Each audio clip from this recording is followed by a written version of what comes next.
Good morning, everybody. I unfortunately would have to leave from a session and actually a workshop today that is, as some of you know, pretty much deeply into my heart and also in all my experience in the European Commission. But let me, with these introductory comments, try to bring you, if you want, to speed into the issues that will be discussed. First of all, I would like to welcome you in this workshop, which is co-organized by the Joint Research Center and DG Agri, and whose purpose is to discuss the contours of the future EU contingency plan to ensure food supply. The aim of the workshop is to provide insights and technical advice from a scientific perspective, as well as examples of good practices on how to prepare, coordinate, and respond to potential unfavorable events that could threaten food security in the European Union. The contingency plan initiative, which was announced a year ago as part of the Farm to Fork communication, the second action plan of this strategy. The first one was to develop a legislative framework for viable food systems, which is foreseen for 2023. The plan will be presented in a Commission communication by the end of this year. It will be accompanied by a staff working document that will reflect the discussions we have had so far with the experts, stakeholders, and member state representatives, and today with you. The Commission launched a wide and inclusive consultation process to gather contributions and ensure a large participation in the reflections that aim to develop an EU contingency plan. We started this consultation with the publication of a roadmap last winter and a targeted questionnaire opened in March and April. We are in the process of analyzing the contributions we received, and we have also organized 4 expert meetings with stakeholders and member state representatives, and we met several stakeholders bilaterally. 2 more expert meetings are to come next month and in July. What are the conclusions so far? What have we learned from this process? Some lessons have been drawn from the experience of the pandemic of COVID-19.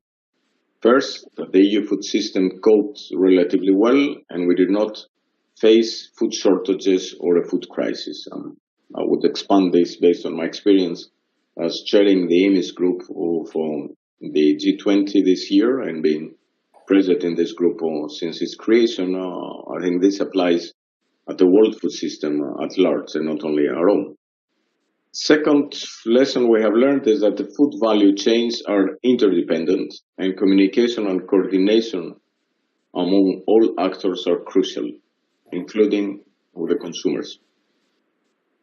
And last, but also very important, some EU policies have been tremendously important during the crisis, and we need to keep policies in place such as the Common Agricultural Policy and the open trade rules, on the basis of which the single market and the EU are based. We need to differentiate, however, a couple of things, and that's another lesson we learned from these discussions: contingency and resilience. Contingency planning is there to ensure food supply when the system does not cope anymore in terms of crisis. Resilience is a much longer-term strategy. It has to be further developed in the future law framework we have. And it is currently supported by a series of instruments, including those under the Common Agricultural Policy. We also have learned that a crisis may have multiple aspects. Threats and risks have been already identified: climatic, digital, geopolitical. But we cannot predict the form of the next crisis, and the EU contingency plan will need to be, thus, flexible and agile. To enhance the coordination mechanisms, a forum with a panel of experts and stakeholders could be implemented to permanently exchange information.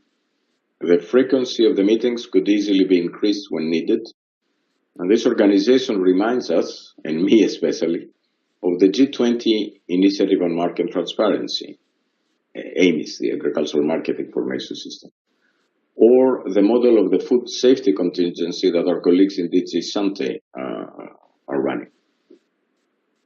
Such a mechanism would also allow to build credibility and trust in the forum, develop risk analysis, monitor threats, exchange best practices, and provide crisis communication guidelines. Other aspects of the supply side were mentioned and discussed in these previous meetings, as for instance, the use of food reserves, the diversification strategy of food production, and the diversification of import sources. On the demand side, affordability aspects in times of crisis, and the particular case of isolated regions that were, and the impact of crisis on them were touched upon extensively in previous discussions.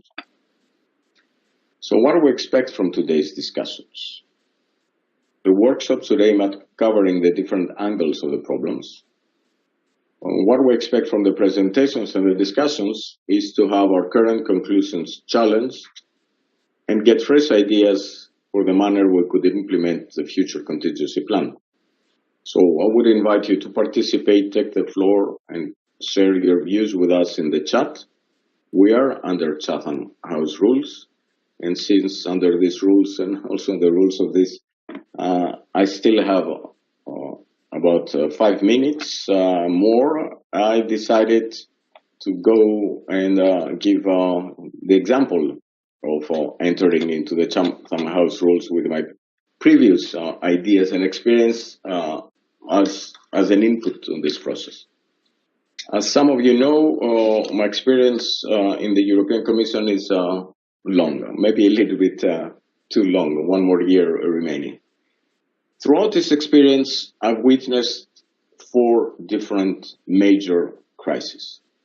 The first one was in the mid-90s, when we had a peak in agricultural prices, and that was the time that the world was running out of food. This notion lasted for about a year and a half. Prices collapsed, and after this collapse of prices, we have had significant increases in investment and in the supply of agricultural products. Then I went through both, in my experience in Washington and in the Fischler cabinet, the food safety crisis of the late 90s, early 2000s. A crisis that started with the mad cow disease and then ended with the foot and mouth disease, and in between had certain other elements, and led to some of the most stringent food safety rules that you can find at world level, and that are the standard of our food industry. The third major crisis was in the commodity crisis 10 years or so ago, a little bit more than that now. A crisis that opened the debates about the regions, and usually people try to find one particular region while there were many and multiple, and also led to a very significant co-movement and integration of agricultural markets to the overall commodity markets, with significant negative impacts at the farm level because of the much higher increase in the cost of production than actually in the output prices. And the last major crisis I've seen is the one with COVID. And COVID, what do I get out of this? Every single crisis is different. Everyone has elements and factors that are unpredictable and elements that have been there, but we never read the tea leaves to be able to smell, if you want, the rat that is coming and see and take the necessary measures. There are no golden rules that will explain what we need to do, and I think the distinction between resilience and contingency actually is extremely important, because you need to take measures in the longer term to be able to withstand crisis, but you need to be able to have some mechanism that would allow you to enter into the short-term debate. So, first conclusion I derive is we will never be able to predict the next crisis, and it's not the definition of a crisis that is important, because we will feel it when it comes, is the manner in which we address it. And here, there are some lessons, especially from the last crisis, the COVID one, that are very important in terms of the reactions. which are very different with respect to the reactions of the previous commodity crisis. Trade remained open in the majority of cases this time around, unlike what happened 10 years ago. And this has allowed to smoothen out the negative impacts of the crisis and allowed responses at the global level to what is and was a global crisis. And usually crises are taking place at the global level.